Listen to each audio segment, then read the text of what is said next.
제목을 먼저 보도록 하겠습니다.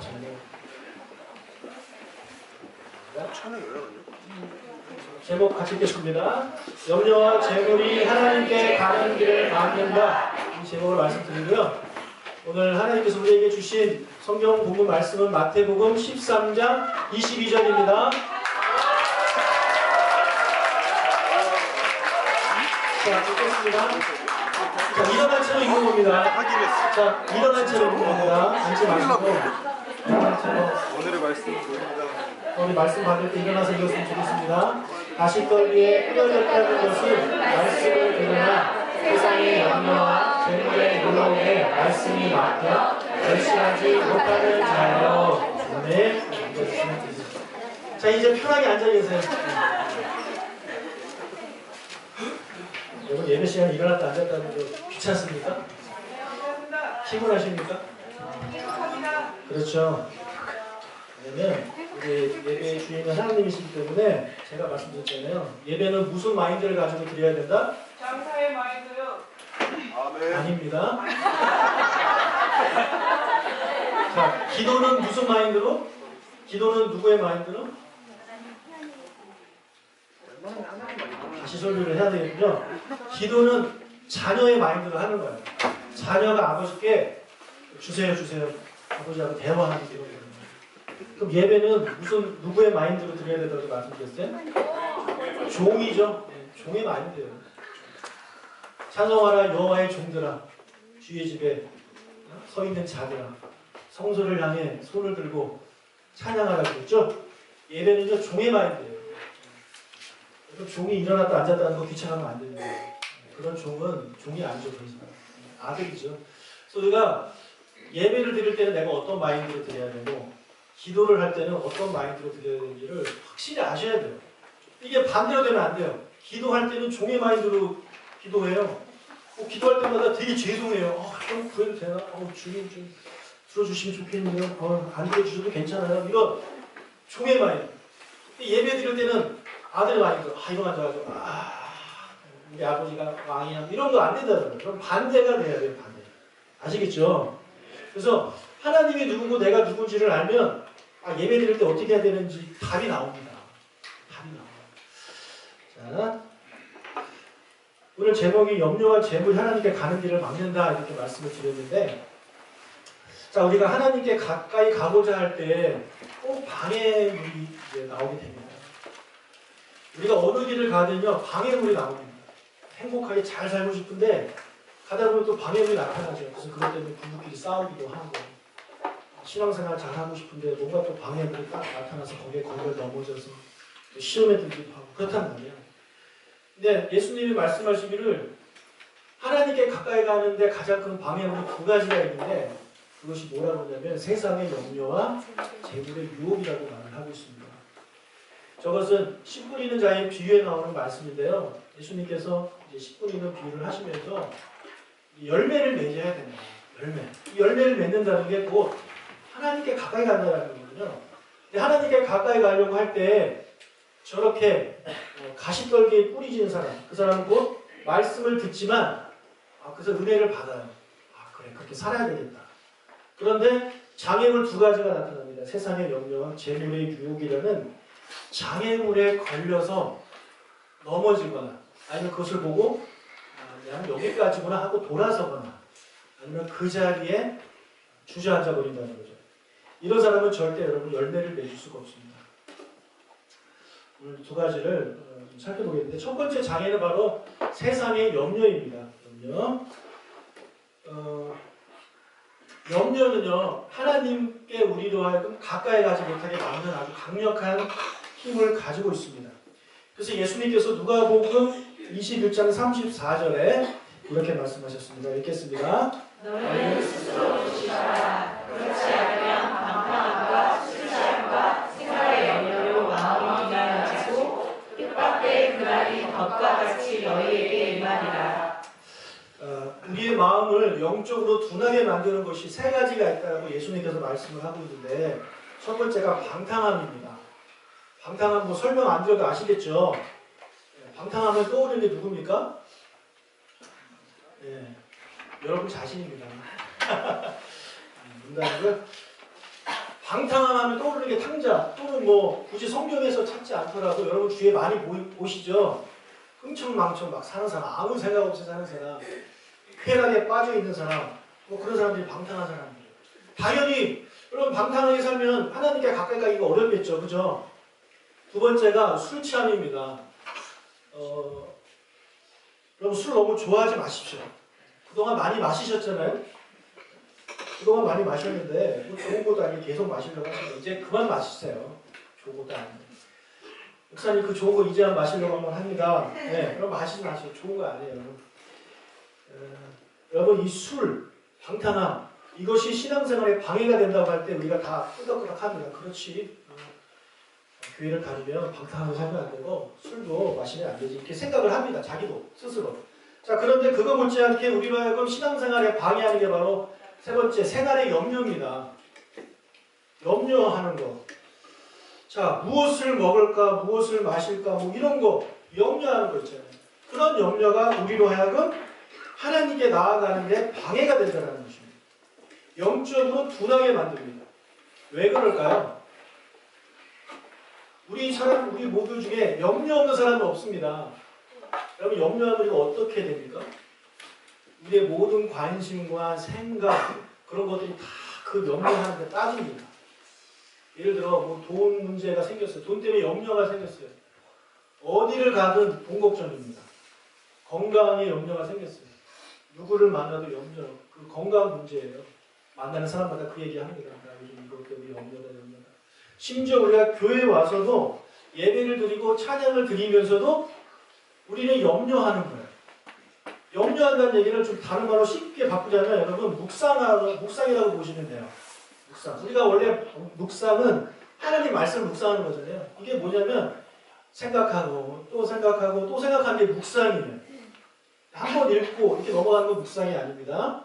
읽고 또 읽고 생각하고 하루 종일 그 생각하는 게 묵상이에요. 그래서 우리가 하루 종일 말씀을 묵상하면 하나님 묵상하게 되어 있습니다. 그래서 24시간 하나님 생각하면서 사는 하나님이 원하시는 건데 이 자리를, 이 말씀의 자리를 누가 차지하는 것이냐? 바로 염려라는 것이죠. 그래서 염려를 하다 보면 하나님에 대한 생각이 사라져 버립니다. 그리고 그의 마음속에 점점 불안한 마음이 생기고 걱정이 생기고 기쁨이 사라져 버립니다. 그래서 예수님께서 우리에게 수도 없이 염려하지 말라고 말씀을 해주셨습니다. 이거 마태복음 6장 31절 읽겠습니다. 그러므로 염려하여 이르기를 무엇을 먹을까, 무엇을 마실까, 무엇을 입을까 하지 말라. 예, 이 당시 사람들은 먹을 게 없어서 먹을 거 걱정, 입을 게 없어서 입을 거 걱정을 했던 그런 사람들이에요. 하지만 그런 것조차도 걱정하지 말고 염려하지 말라고 예수님께서 우리에게 말씀해 주셨습니다. 자, 그럼 염려가 생길 때는 어떻게 해야 되느냐? 간단하게 베드로가 이렇게 말했습니다. 너희 염려를 다 주께 맡기라. 이는 그가 너희를 돌보시니. 네, 염려가 우리 마음에 떠오를 때 그것을 묵상하지 말고 내 안에 계속 묻고 생각하는 것이 아니라 그것을 예수님께 하나님께 드리라는 거죠. 그러면 하나님이 알아서 하신다라고 베드로가 그렇게 말을 하고 있습니다. 그래서 여러분 첫 번째 하나님께 가까이 가는 것을 막는 방해가 바로 염려입니다. 여러분 지금 염려거리 다들 있으시죠? 네. 손 들어보세요. 나는 염려가 있습니다. 몇 분 안 계시네요? 네. 여러분 염려 하나님께 드리세요. 하나님께 드리세요. 그 염려 때문에 여기저기 찾아다니지 말고 그 염려를 하나님께 가지고 나오세요. 그게 기도잖아요. 그렇죠? 하나님 제가 이것 때문에 요즘 염려입니다. 걱정됩니다. 우리 자녀 때문에 걱정입니다. 사위 때문에 걱정입니다. 저의 건강 때문에 걱정됩니다. 맡기는 거예요. 그게 신앙생활 턱하게 가는 거예요. 여러분 우리가 이 장애물이라는 게요. 재미있는 게 뭐냐면 장애물이 넘어지는 장애물인데요. 이것을 건너뛰면 디딤돌이 됩니다. 염려가 생길 때 그것을 가지고 하나님께 가지고 나오는 사람들은 기도를 하잖아요. 기도를 하면 할수록 어떻게 되는 거냐면 믿음이 더 성장하는 거예요. 그래서 전에는 염려거리가 없어서 기도할 것이 없었던 사람이 염려거리가 생겼을 때 거기서 결단을 하는 거예요. 이것을 하나님께 가지고 나가야 돼요.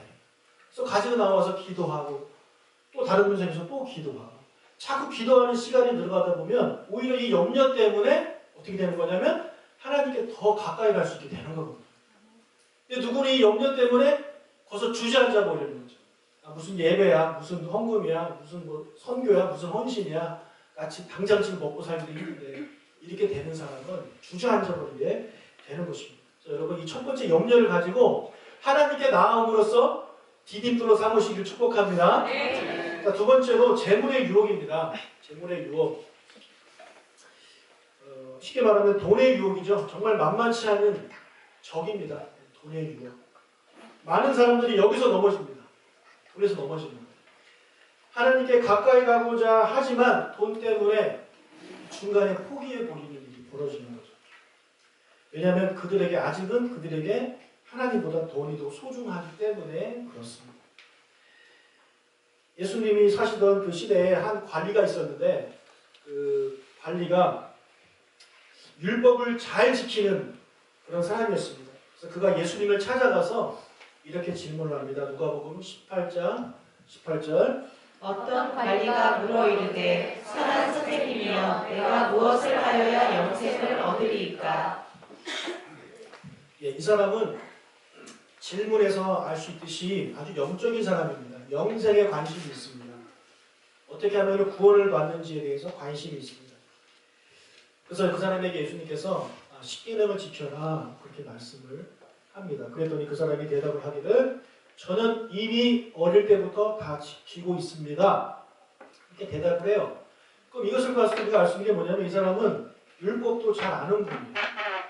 즉 말씀도 잘 아는 분이에요. 그리고 알 뿐만 아니라 어떤 분이냐면 행동에 옮기고 있는 분입니다. 영적인 분이고 그리고 관리잖아요.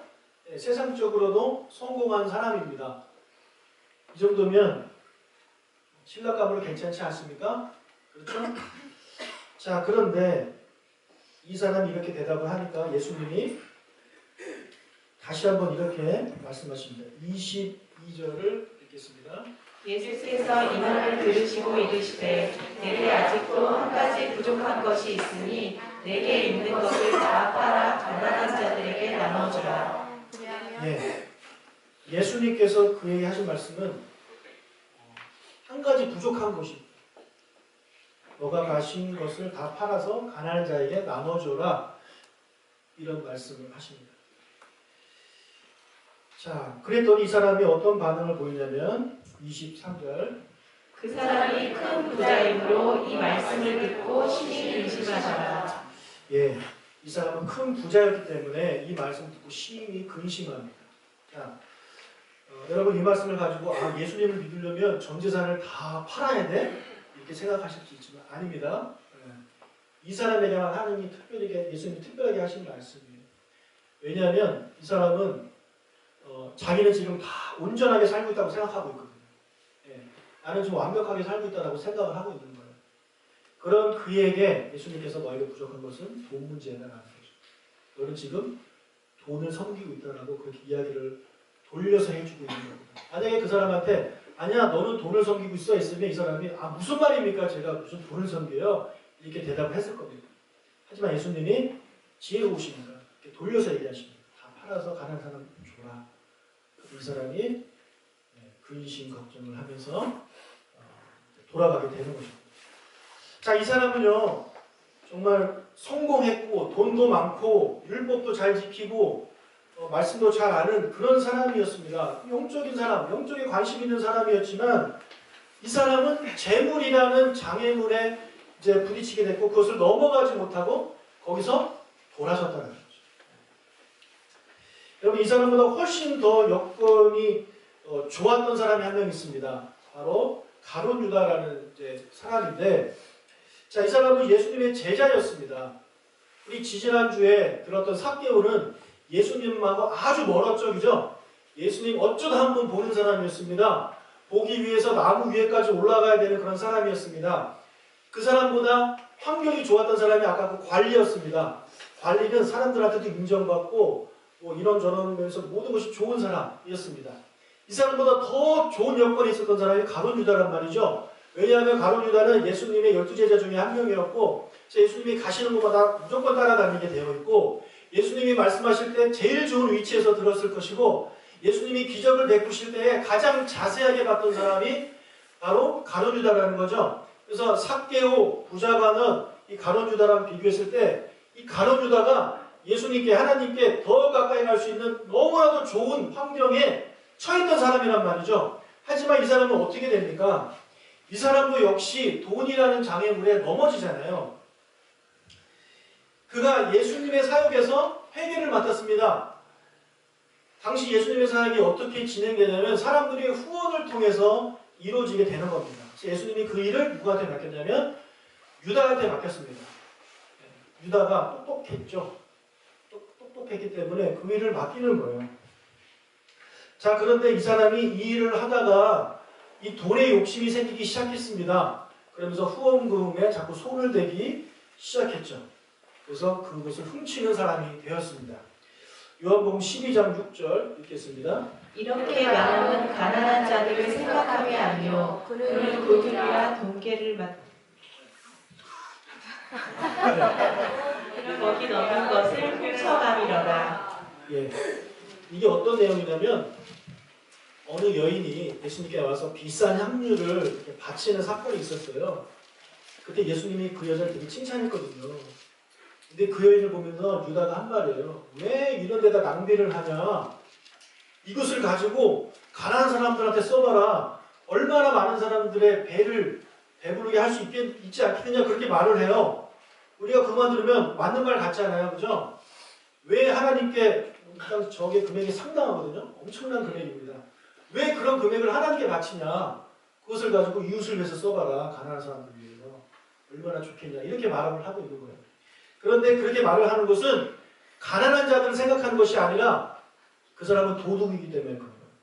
만약에 그 여자가 그 향유를 예수님께 갖고 왔어요. 예수님이 그래 이것을 우리가 사역에 잘 쓸게 했다고 칩시다. 그럼 그걸 누구한테 맡기겠습니까? 유다한테 주겠죠. 유다 이거 네가 잘 관리. 왜요? 회계니까. 그러면 유다가 그걸 가지고 어떻게 하겠어요? 팔겠죠. 그죠? 팔아서 돈이 생겨야 그걸 가지고 사역하실 거 아니에요. 그럼 자기가 이것을 팔면 얼마든지 자기가 이렇게 자기 주머니에 넣을 수 있는 거죠. 그러니까 그게 아까운 거예요. 그게 아까워가지고 그 여인한테 오히려 화를 내고 있는 거예요. 이렇게 돈에 넘어지는 사람이 되어버렸습니다. 유다가. 예수님의 제자임에도 불구하고. 여러분 유다가 처음부터 저랬겠습니까? 처음에는 그러지 않았겠죠. 하지만 자꾸 이 돈의 맛을 보는 거죠. 예수님을 따라다니는 것도 좋고 다 좋은데 이 돈의 맛을 보니까 너무 달콤하고 너무 좋아서 아, 돈 없으면 못 살겠구나. 예수님을 따라다니면서 이런 은혜도 받고 기적도 체험하고 천국도 가고 이런 거 다 좋지만 이거보다 훨씬 좋은 게 이 세상에서 잘 먹고 잘 사는 거구나. 역시 돈이 최고야. 그런 생각을 가지게 됐다는 것입니다. 그래서 어떻게 돼요? 마침내 이 사람은 돈에 환장한 나머지 자기 스승이신 예수님까지 팔아버리는 사람이 되지 않습니까? 안타까운 일이 벌어지는 거죠. 돈이 그렇게 무섭다는 것입니다. 제가 여기서 질문 하나 던져볼게요. 이 부자관리와 가룟 유다가 예수님 하나님을 사랑하지 않았을까요? 사랑하지 않았을까요? 아니요. 당연히 사랑했습니다. 사랑했죠. 사랑했으니까 율법도 지키는 것이고 사랑했으니까 예수님을 따라다닌 거 아니겠습니까? 사랑했어요. 사랑했지만 동시에 또 다른 것을 사랑하는 거예요. 예수님도 사랑하지만 돈도 사랑하는 거예요. 자, 이런 사람들에게 예수님께서 이렇게 말씀하십니다. 마태복음 6장 24절 시작. 한 사람이 두 주인을 섬기지 못할 것이니 혹 이를 미워하고 저를 사랑하거나 혹 이를 중히 여기고 저를 겸히 여김이라. 너희가 하나님과 재물을 겸하여 섬기지 못하느니라. 자, 예수님이 하신 말씀이 하나님과 재물을 겸하여 섬길 수 없다 이렇게 이야기하고 있습니다. 예수님이 인정한 하나님의 아이돌이 바로 재물입니다. 돈입니다. 예수님이 너희가 하나님과 건강을 겸하여 섬길 수 없다고 얘기하지 않고 너희가 하나님과 사랑, 하나님과 명예 이런 거 말씀하지 않으셨어요. 너희가 하나님과 재물을 겸하여 섬길 수 없다고 이렇게 말씀하셨습니다. 여러분 가론 유다는 하나님과 재물을 겸하여 섬긴 가장 대표적인 인물이죠. 돈의 지배를 받았기 때문에 그렇습니다. 자, 섬긴다는 것은 뭐냐면 저 상대가 대상이 나의 주인이라는 얘기잖아요. 그렇죠? 주인이에요. 주인이고 나는 종이에요. 그럼 어떻게 하는 겁니까? 주인이 시키는 대로 하는 겁니다. 그렇죠? 그래서 내가 재물을, 돈을 섬긴다는 얘기는 돈이 나한테 시키는 대로 하는 거예요. 하나님이 나한테 시키는 대로 하는 거고. 여러분, 돈은요, 우리의 섬김의 대상이 아닙니다. 돈이 여러분을 섬겨야 되는 거예요.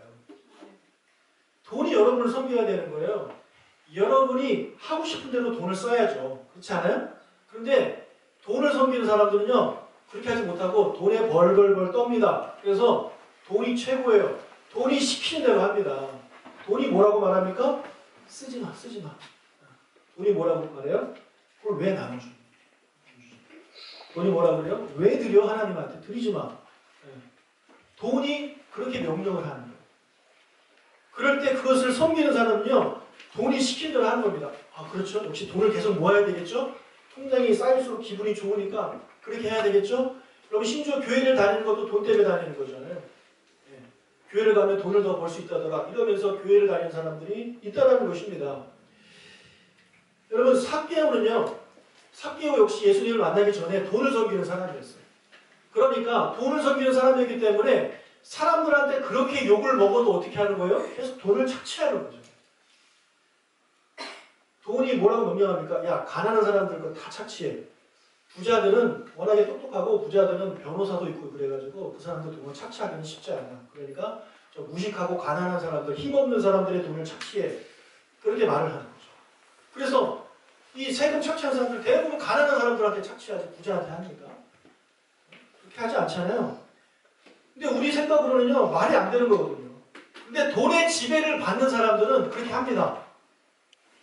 사기치는 사람들, 돈의 지배를 받기 때문에 그렇게 하는 거예요. 돈 때문에 사람을 죽이는 사람들, 제정신을 하는 겁니까? 아니요. 돈의 지배를 받기 때문에 그렇게 하는 거예요. 그 사람들이 바로 돈을 섬기는 그런 사람입니다. 가론 유다도 돈을 섬기는 사람이기 때문에 예수님을 팔라는 마음을 이 돈이 주자 그것을 그대로 행동에 옮기는 거죠. 나중에 가서야 아이고 내가 그러면 안 됐는데 정신 차리지만 이미 늦었죠. 여러분, 삭개오가 돈만 섬기는 사람이었고 돈이 그의 인생의 주인이었어요. 그래서 그렇게 살았단 말이에요. 아무리 욕을 먹어도. 그러다가 이 사람이 예수님을 만났어요.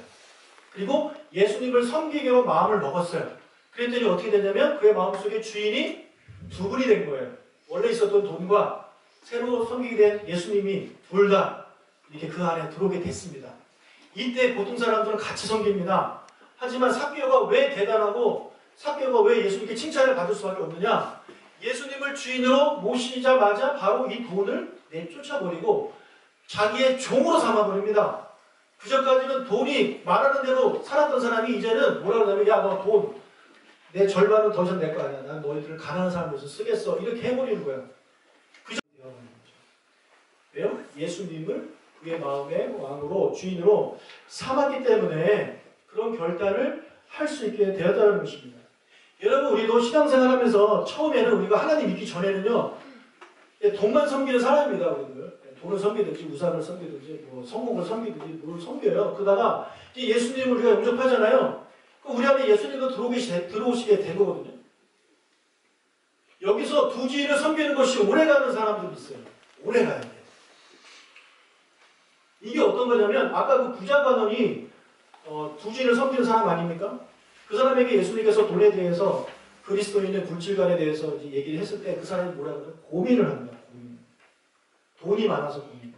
여러분, 만약에 돈이 없는 사람에게 그 얘기를 했다면 고민 안 했을까요? 돈 없는 사람은 또 돈 없는 사람대로 고민합니다. 그가 돈이 없었으므로 고민하여 돌아갔다. 이렇게 했었거든요. 네. 또는 그가 자녀가 많았으므로 고민하여 돌아갔다. 네. 그 어떤 사람도 그 문제를 부딪히게 되면 다 고민을 하게 돼요. 돈 문제에 부딪히게 됩니다. 그래서 이 두 주인을 섬기는 사람들은 머릿속으로는 알아요. 아, 내가 이 물질을 이렇게 써야 되는구나. 그리스도인들은 물질을 이렇게 써야 돼. 하나님께 드리고 이웃을 위해 쓰고 이렇게 해야 돼. 알고 있어요.